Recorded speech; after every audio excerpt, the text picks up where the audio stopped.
Gracias, Señor, por esta tu palabra. Te bendecimos, te honramos y te glorificamos. Háblanos, Señor, y úsame poderosamente con la unción de tu Espíritu Santo, Señor, y que tu Espíritu Santo hable no solamente, Señor, a nuestros hermanos, sino también a mi corazón y a aquellos que nos van a estar viendo a través de este medio de televisión y de internet y a donde tú quieres que tu palabra fluya. En el nombre del Señor Jesús, amén, amén. Aquí nosotros ya continuamos siguiendo a nuestro gran apóstol, el apóstol Pablo.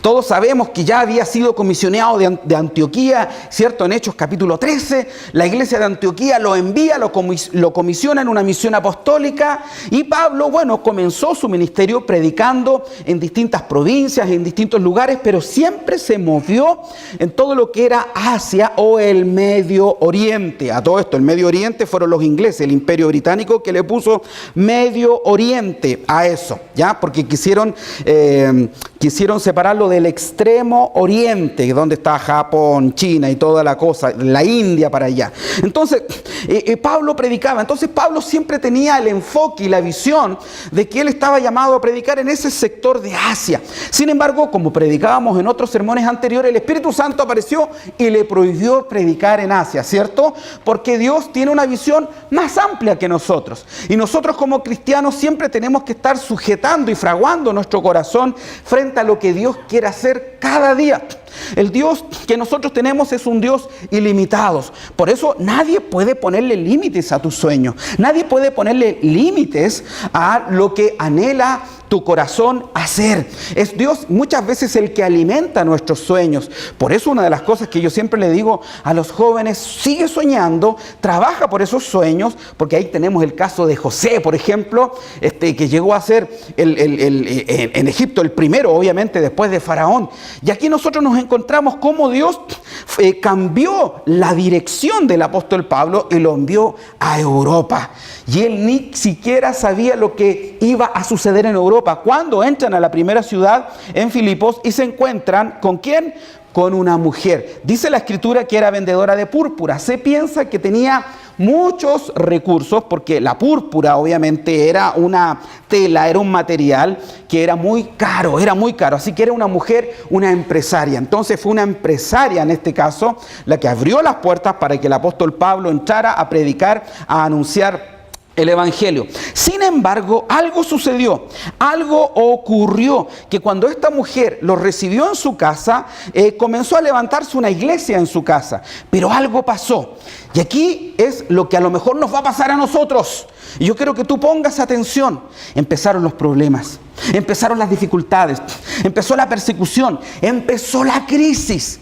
Porque siempre que un hombre, una mujer, una familia, que un hogar, una iglesia deciden en su corazón hacer la voluntad de Dios, involucrarse en este gran plan que Dios tiene para la historia, para Cristo Rey, empiezan los problemas y empiezan las dificultades. Si nosotros nos damos cuenta aquí, en el versículo 16, dice que aconteció que mientras íbamos a la oración, nos salió al encuentro una muchacha que tenía espíritu de adivinación, la cual daba gran ganancia a sus amos, adivinando. Esta, siguiendo a Pablo y a nosotros, daba voces diciendo: estos hombres son siervos del Dios Altísimo, quienes os anuncian el camino de salvación.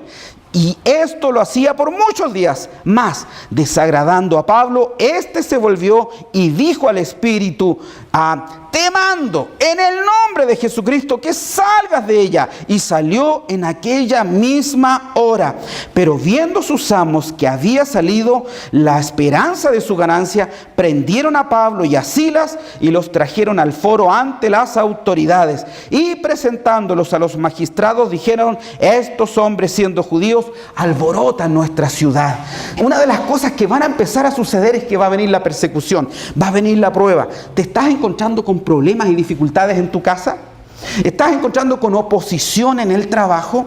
Eso siempre va a pasar cuando un hombre, cuando una mujer de Dios comienza a involucrarse en el reino de Dios y ama la verdad y no impone sus planes, no impone sus planes a Dios, sino que es humilde, sino que es sencillo y dice: Señor, háblame. Y eso pasa porque Pablo, claro, vio al varón macedónico y claro, tenía una visión romántica. Ok, vamos a predicar a Europa, vamos a ir a predicar a Macedonia. Sin embargo, empezaron las pruebas, empezaron las crisis, empezaron las dificultades. Pero yo quiero darte aquí un primer consejo: que todo lo que tú estás viviendo cuenta con el control, con el patrocinio de Dios. Dios es el que ha puesto su agenda. Dios es el que tiene todo bajo control. Así que no creas que tú estás luchando contra Satanás solamente. Mira, me encanta hacer una analogía que en Efesios capítulo 6, cuando dice que no tenemos lucha contra carne ni sangre, sino que contra principados y potestades. Y de repente nos asusta, nos da miedo decir: ¿de verdad que hay oposición satánica en mi vida? Es probable, sí, es probable que vaya a haber oposición, que Satanás, que se enoja, porque acuérdate que esos lugares eran lugares paganos, eran lugares donde nunca la luz de Cristo había sido predicada. Y eso pasa cuando tú te metes en un ministerio, ya sea de jovencitos, de jovencitas, de matrimonios, te metes en una zona donde no ha habido predicación. De hecho, en Chillán, en el lugar donde estamos plantando la iglesia, escúchame, 10 cuadras a la redonda no hay iglesia evangélica alguna.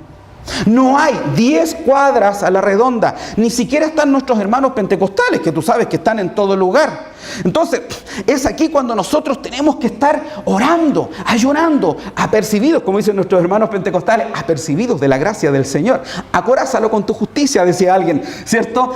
Cubiertos por la sangre del Señor, porque va a haber oposición. Sin embargo, la oposición no nace sola. Te digo que hasta Dios está en control de eso. ¿Se acuerdan, por ejemplo, cuando Job fue profundamente atacado por Satanás? ¿Cómo empezó esa lucha? ¿Cómo comenzó? Comenzó con el permiso y comenzó con la autorización de Dios. Como decía bien Martín Lutero, el diablo existe porque hoy día en la mañana peleé con él, dijo un día Martín Lutero. Entonces, pero ¿cuál es el cuidado que debemos tener? De no satanizar, de no demonizarlo todo. Pero sí es una realidad, la lucha y la guerra espiritual. Pero escúchame bien, cuando tú a veces focalizas tus problemas, tus dificultades con tu jefe, con tu esposo, con tu esposa, con tus hijos, ¿cierto? Con un hermano, en el fondo no estás peleando con esa persona. Estás peleando muchas veces con el maligno que se ha levantado y quiere utilizar a esa persona en contra tuya. Así que tú, por eso el apóstol Pablo nos está diciendo en Efesios 6, no te focalices en la persona en sí, ni tampoco con el sistema en sí. Focalízate realmente que tú eres un ciudadano del reino de los cielos. Y Satanás está sumamente enojado porque nosotros estamos conquistando la tierra. Por eso dice la Escritura: edificaré mi iglesia, ¿cierto? Y las puertas del Hades no prevalecerán contra ella. Pero ¿cuál es el punto? Aquí quiero ir. Que así como el apóstol Pablo te está diciendo: mira, tú no estás luchando contra carne ni sangre, pero quiero decirte que si Satanás está luchando contra ti, Satanás tampoco está luchando contra ti, está peleando contra Dios. Porque hay uno que te respalda. Porque tú no estás sola, no estás solo, estás con Dios. Y Dios es el que está llevando a cabo todo. Dios tiene todo bajo control. Dios tiene todo bajo orden. Entonces yo quiero decirte que esta mañana no te desenfoques. Enfócate, que no son tus metas, no son tus proyectos, sino que todo lo que tú eres es para la gloria de Dios. Y porque Satanás sabe muy bien que tú eres un representante de Dios en esta tierra. Representas a Dios en el trabajo, representas a Dios en tu familia, representas a Dios como esposa. Eres la imagen de Dios. Donde quiera que estás, reluce, sale de ti el perfume, el dulce perfume de Cristo. Y Satanás huele eso. Mira lo que dice Santiago capítulo 5, cuando dice que Satanás anda como león rugiente buscando a quien devorar. Satanás anda como león rugiente. ¿Cómo andan los leones? Huelen, olfatean. ¿Y saben lo que dice la Escritura? Que nosotros somos olor grato, olor fragante a Dios. El perfume de Cristo está en nosotros, porque nosotros derramamos ese perfume. El aceite, la unción en el Antiguo Testamento, cuando cuando los sacerdotes o el sumo sacerdote o los profetas o los reyes eran ungidos, no era un aceite común y corriente, era un perfume, era como el vaso de alabastro que esta mujer fue y derramó sobre Jesucristo. Ese perfume está sobre ti, aunque tú no lo creas, pero tú me vas a decir, pero pastor, pero si yo soy pecador, yo soy pecadora. Cuidado con eso, sí, tenemos un corazón pecaminoso, pero estás cubierto con la justicia de Jesús y eso lo tienes que entender. Tú hueles rico a la presencia de Dios. A Dios, en otras palabras, tú no le das asco, porque la imagen de Cristo está en ti, porque la justicia de Cristo te ha vestido, sus vestidos perfumados, su gloria, su gracia es amor. Y Satanás huele eso. ¿Y no te ha pasado también que a veces entras a un café o tienes un amigo, tienes una amiga o un conocido y de repente no te reciben bien, como que choca tu espíritu con alguien? Es porque han detectado que en ti hay algo diferente, que en ti hay algo distinto, y muchas veces de esas personas, lamentablemente, más que tener el perfume de Cristo, son más amigos del lado de las tinieblas y por eso tienes oposición. Sin embargo, toda la oposición que tú tienes es todo bajo el control de Dios. Nada escapa al control de Dios. Mira el desafío. Y cuando, por ejemplo, leemos Job capítulo 1, cuando se enfrenta Satanás, por así decirlo, contra Job, ¿quién invitó a quién a la pelea? Si bien es cierto, cuando se presenta Satanás en Job capítulo 1 y Dios le pregunta, ¿de dónde vienes? De rodear la tierra, de andar por ella, ¿cierto? Como ese león rugiente buscando a quien devorar. Necesita él hacer caer, porque odia a los hijos de Dios, porque olemos al perfume de Cristo. ¿Sabes tú por qué la serpiente tentó y quiso hacer caer a Adán y a Eva? Porque no es que Satanás, y sí, en parte, te odia a ti, pero Satanás odia profundamente a Dios. Y Adán y Eva, que eran la imagen de Dios. ¿Y tú qué eres? La imagen de Dios. Y más aún, la imagen del Hijo de Dios, de Jesucristo. Entonces, yo de verdad quiero hacerte un llamado solemne. Estamos en una lucha. Y tú tienes, mujer, que orar por tu esposo. Y tienes que orar, tú, hombre, tienes que orar por tu mujer. Este no es el mundo de fantasía de Bilzipap. Estamos en una lucha. Estamos en una batalla. Estamos en una guerra. La iglesia no es algo que solamente ocurre dentro del templo. La iglesia comienza realmente a hacerse efectiva cuando estamos afuera, porque llevamos y anunciamos las buenas nuevas, ya sea predicando, ya sea orando, ya sea con nuestros actos, con nuestra vida. Mostramos el reino de Dios en toda la tierra. Y Satanás nos odia. ¿Por qué? Porque somos los embajadores de Cristo, porque estamos llevando las buenas nuevas de Jesucristo al Señor. Pero aquí yo quiero hacerte notar algo. Aquí el apóstol Pablo, sin embargo, cuando recibió esta persecución, dice que los azotaron. Y aquí ya que entramos en este contexto de que estás en una lucha, ¿cómo enfrentar esta lucha? ¿Cómo entenderla? ¿Cómo comprenderla? Y muchas veces dentro de esa lucha va a haber dolor en tu vida. Dolor, sufrimiento. Y algunos lamentablemente creen que el evangelio es para quitarte el sufrimiento. Si bien es cierto que hay unas iglesias que lamentablemente enseñan que hay que parar de sufrir, que es un extremo, pero también hay otras que también deberían enseñar a parar de gozar. Y creen que el evangelio es para puro gozar. Ay, no me demande tanto, pastor, es que no te metas en mi vida porque eso es mío. No, yo no me meto, se mete la palabra, se mete la escritura. Y el Señor quiere tomar todo el control. Y Dios está más preocupado de tu corazón y de su reino que de la gente que está alrededor tuyo y te está molestando. Así que por un lado, si bien es cierto que Dios está extendiendo su reino a través tuyo, pero también hay un reino en tu corazón, dentro tuyo, que Dios quiere tratar, que Dios quiere manejar, que Dios quiere santificar. Dios también opera y trata con tu corazón. Es para afuera, pero también es para adentro.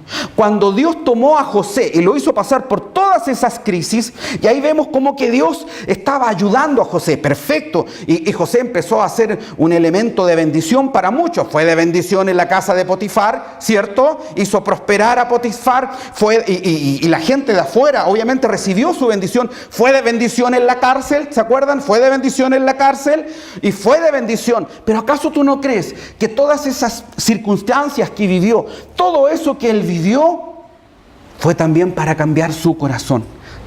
Entonces yo te quiero pedir que no te desenfoques. Si estás más focalizado en tu jefe que te hace la vida imposible, en tu esposo que no te entiende, en tus hijos que no te respetan, quiero que rasquemos y vayamos más profundo, que te enfoques en algo más profundo, que Dios quiere y desea forjar y crear en ti la imagen de su Hijo Jesucristo. Él te ama tanto que su única meta es que tú te parezcas más. ¿Sabes por qué? Porque vas a vivir una eternidad en el cielo.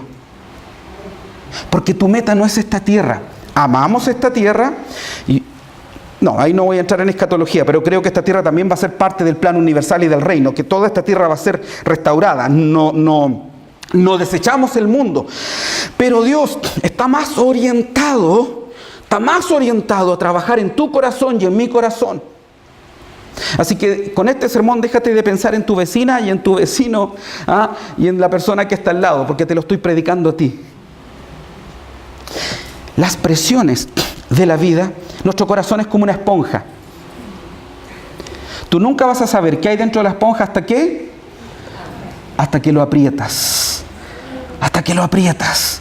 Ya iba a salir de tu corazón lo que tú nunca te imaginaste, lo que tú nunca entendiste. Pero cuando te das cuenta que sale lo malo, es ahí cuando tú clamas y dices, perdóname Señor, pero ahora lléname. Entonces, ¿qué es el sufrimiento? Te tengo noticias. Tus sufrimientos no son tus sufrimientos. Es el sufrimiento de Dios, porque Él sigue siendo dueño tuyo. Es que nadie ha sufrido como yo. No, pero si usted, pastor, supiera como yo he sufrido. Y como que te gusta el sufrimiento, así como que te deleitas y eres un ejemplo. Nadie ha sufrido como yo. Yo soy más sufrido que tú. Soy más cristiano entonces. Te voy a decir algo. El sufrimiento no es tuyo. El sufrimiento es de Dios. Y el sufrimiento, más que ser para ti, el sufrimiento es por medio de ti. Puedes anotar eso. El sufrimiento, más que ser para ti, el sufrimiento es por medio de ti. Porque aún en el medio del sufrimiento, Dios sí quiere glorificar, para que otros vean la gracia de Dios en tu vida y para que tu corazón también sea transformado y completo en la gloria del Señor. Entonces, nosotros como mayordomos tenemos que entender que administramos todo. Y el concepto de mayordomía apunta y reconoce una sola cosa. Muchas gracias. Muchas gracias. Y el concepto de mayordomía apunta a algo profundo, a algo potente. Que nada es mío, sino ¿de quién? De Dios, y que yo soy un mero, ¿qué soy yo? Un administrador. Entonces nosotros administramos todo. Nada es tuyo. Entonces te voy a decir algo, no te tomes tan a pecho la ofensa que te dio tu marido en la semana, porque no es tuyo. No te aferres a los dolores. No te aferres a ese cepo que estaba el apóstol Pablo, producto de haber predicado el Evangelio.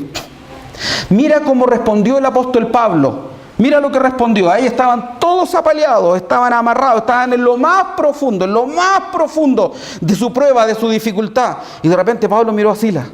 ¿Cómo estáis, Silas? Aquí estamos.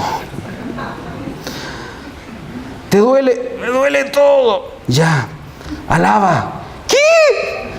¡Canta! ¿Qué? ¡Canta! ¿Cómo es posible que en medio de una crisis tan grande, en vez de entrar en la queja avanza, como decía un predicador por ahí, entraron en la alabanza? Por eso no te desenfoques.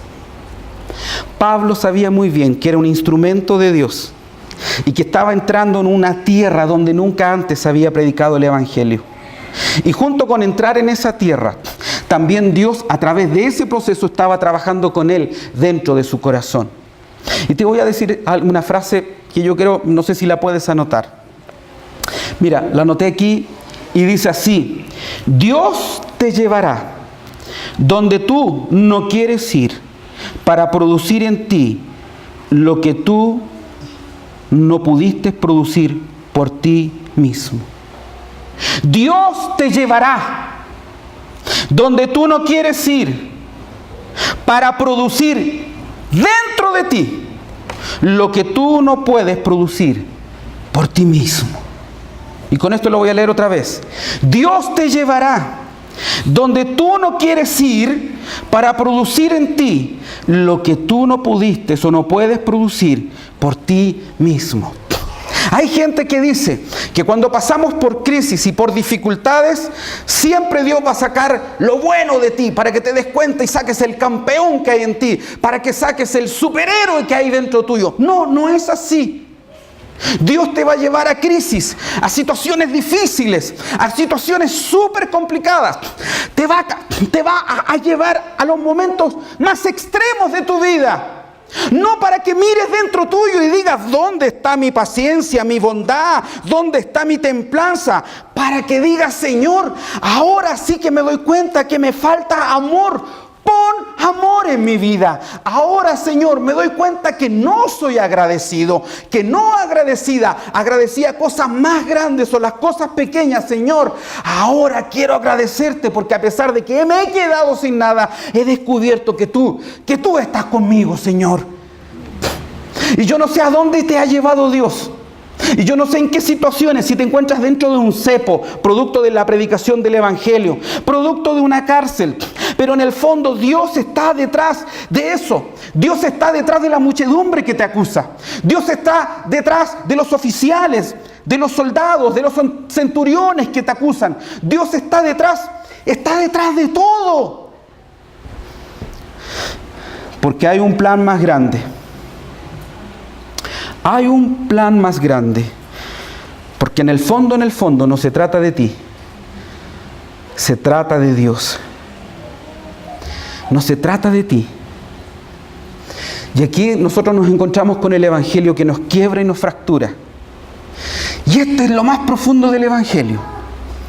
¿Eres capaz de glorificar a Dios en medio de tus crisis, de tu persecución? ¿Eres capaz de decir, después de esta prueba que estoy viviendo, está la gloria de Dios detrás? Y aquí estamos nosotros en el libro de Hechos, casi en la mitad, o en la mitad del libro de los Hechos, capítulo 16, un poco menos, ¿cierto? En el capítulo 16.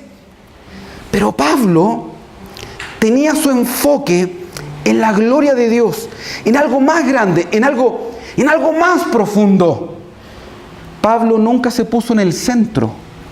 Pablo decía, Señor, si es necesario que esto se manifieste para tu gloria y para la extensión de tu reino, estoy dispuesto. Pero ¿cuál es la diferencia? Que el dolor, el sufrimiento y la persecución del apóstol Pablo eran parte del dulce plan de Dios. Mira cómo concluye el capítulo 16. Comenzó con una vendedora de púrpura entregando su vida al Señor. Después nos encontramos más adelante con una adivina, una muchacha siendo esclavizada, abusada, encontrando la libertad. No nos dice con profundidad el texto qué pasó, pero sin duda, si fue libre de su azote, si fue libre del demonio, si fue libre de todo eso, es porque sin duda siguió a Pablo, porque obviamente se enojaron los otros y por algo perdieron su fuente de ganancia. Tercero, un carcelero junto a su familia conoció al Señor. Así se fundó la iglesia de Filipos. Es probable que las pruebas que tú estés viviendo y soportando sean el comienzo de la construcción del reino de Dios, donde tú le entregaste al Señor tu vida. ¿Te acuerdas que un día le entregaste al Señor? Y le dijiste, Señor, te entrego mi casa. Bueno, te entrego mi familia, te entrego mi trabajo. A través de eso se construyó la iglesia de Filipos. A través de eso se manifestó el reino del Señor. Y esas son las metas que el Señor tiene con nosotros. No pierdas tu enfoque. No perdamos de vista lo que el Señor está haciendo a través de nosotros. Y el libro de los Hechos continuó. Pablo fue libre, el Señor siguió obrando en Pablo. Y el libro de Hechos termina en el capítulo 28. Capítulo 28. ¿Y sabes cómo termina? Pablo en la cárcel, esperando que nuevamente lo liberen. Y dice así: por tanto quiero que sepan que esta salvación de Dios se ha enviado a los gentiles, y ellos sí escucharán. Durante 2 años completos permaneció Pablo en la casa que tenía alquilada, y recibía a todos los que iban a verlo, y predicaba el reino de Dios, y enseñaba acerca del Señor Jesucristo sin impedimento y sin temor alguno. Es el final más extraño de un libro de la Biblia. No se despide de nadie. ¿Sabes por qué no se despide? Porque esto es una posta. Y nosotros ahora somos los llamados a seguir escribiendo con nuestras vidas, el libro de los Hechos. Entonces, ¿qué mirada, qué enfoque le vamos a dar a las crisis y a las pruebas que estamos viviendo nosotros ahora? Solamente uno: el enfoque de Dios, el enfoque del reino que está creciendo. Y por eso yo te pido, Iglesia Cristo Rey, que aprendamos a poner nuestra mirada en los planes que Dios tiene para con nosotros, y que esas pruebas que estás viviendo van a redundar en una adivina que se va a convertir en una dueña de casa, en una empresaria que se va a convertir, y en una familia que va a conocer al Señor y se va a levantar y se va a constituir la gran iglesia de Filipos de estos tiempos.